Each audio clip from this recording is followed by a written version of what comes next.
it's not only rich people or so. It's like anyone, you or me, can champion an artist, can become an art patron, can collect. You don't have to spend more than $15 or even less for something, and maybe then later you can sell it for a profit too, and the artist will always get something back from that. And that is a revolution in the way artists can operate. Yeah. So that's like why blockchain was so like an answer for us. So When are you launching your token for it's called the DADA token? Yeah. When is that happening? We are being very careful about it.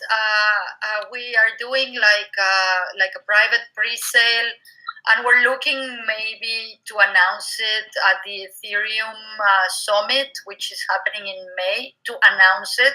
We're still talking about it because we really want to build community first, and there's so many, number one, we really want to make sure that we have people who really are interested in supporting the community and not speculators and people who come into the chat and like they call it pump and dump and stuff like that. So we are doing it like almost like one by one, like talking to people who are interested and getting all their details and know your customer and all of that. And because of regulations, we're also kind of like, that has not stopped anyone in the United States from announcing or launching ICOs, but there are still like some, murky regulation waters. So we are we're looking to probably announce it in May. It all depends, if we can move forward sooner, maybe sooner, but well, the thing is that if you figure out how to harness the philanthropists, the art supporters, and the rich people that want to be a part of something cool, then you've got it made. And I feel like that's where I'm going to be headed in the future, because I understand artists' needs. Those are my own needs that went unfulfilled for like 15 years. Where I didn't understand, how do I turn my creativity into money?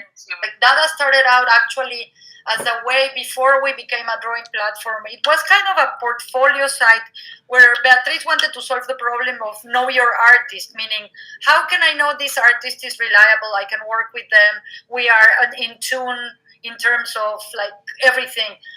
But in the end, she decided, and I think very wisely, that artists needed to be creative and to draw instead of just like saying, because anybody can upload anything, and you can, like people actually upload work that isn't theirs. Yeah. Or even if you upload work, you don't really know who the artist is until you actually have to work with them. But what we're learning now, and I think you will find this as you go along, is like we've kind of figured out, because Beatriz is an artist and you are an artist, you guys know the problem from, your soul. I know it well. Yeah, what we are trying to figure out, which is challenging and interesting, is what are we doing for the collectors, right?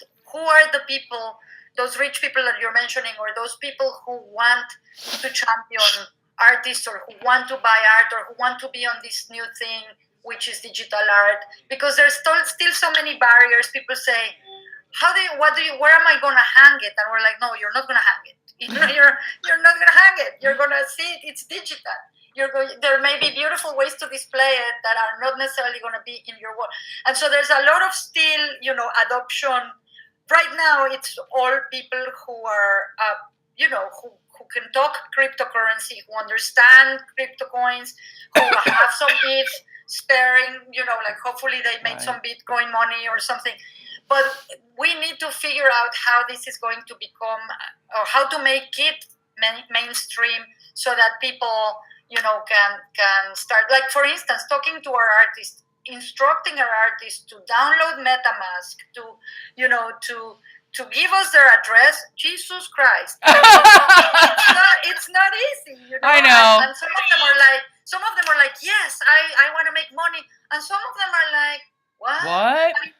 We've had an artist who said, I am happy with DADA. I didn't ever intend to make money. I don't want money. And we're like, we don't care if you want it or not. You earned it, so you're That's what I run into that a lot. I'm like, don't sell yourself short here, you know? Exactly. And it's not, I mean, it's just, artists are bless their souls, very wonderful. Their energy is coming from within themselves, and they're not thinking, how can I harness this to make money? And that's what was my problem my whole life, was just like doing stuff for free.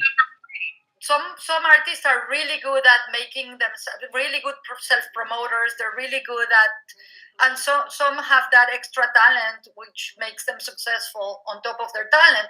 But there's so many artists that just, go unrecognized, unpaid. I know. It's terrible, terrible. I'm going to change that.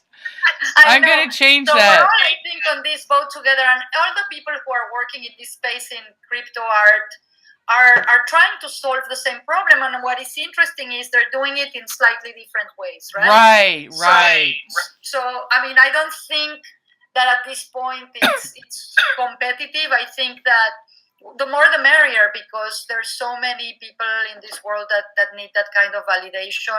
And there's, for me, there's so many different forms and different ways to get to the same end goal. So I feel like in the future we're going to be, as artists, we're going to be working in different collectives. Like, not one thing will fit all of our needs, but if we can learn how it operates in DADA.nyc and how things operate in Slothicorn, then I feel like there's a way to make it work by using different projects. Now, can I ask you a question? Because I know you're like very much in Steemit. I opened a Steemit account a long time ago to kind of talk about DADA, and I haven't really been in there because we're so crazy dealing with everything else. But it hasn't quite worked for me. I know that you have to be generating content much more. You have to join a community. This is what people don't understand. They just set up an account and then they post something alone, and then it's like, and that's not how it works. You have to understand that within Steemit, it's a vast network of different communities. So if you get into Steemit, then you use the tag Slothicorn so I can find you. There's no way to find anything except for the tags.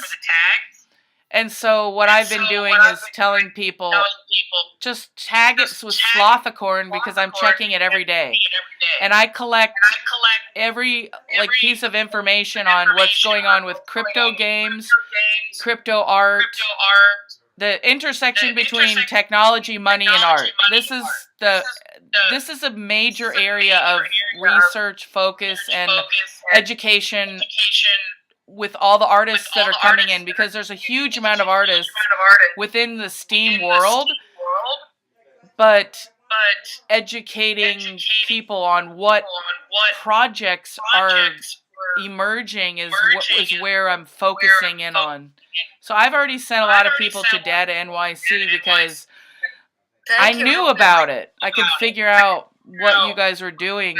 So there's going to be people that don't fit into my group that can go to your group, for example. Yeah, but we really appreciate all your support. Like, I wanted to tell you right off the bat that all your tweets and all your support, that we really, truly appreciate it.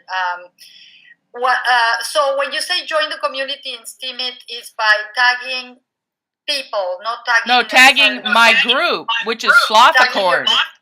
Slothicorn, okay, we'll do that. If there's a new artist that's like trying to figure out where to go, then they can tag it Slothicorn. I can kind of look at it and then they can become assimilated. But the real place to learn how everything operates is our Discord channel. Okay. And so when you go to my page, which is at Slothicorn, when you're on Steemit, the Discord channel is there. Once you get into the rooms, it's like there's all the projects to work on. There's a room that says Global Collage. If anyone wants to participate, there's $10 worth of crypto waiting for you. Awesome.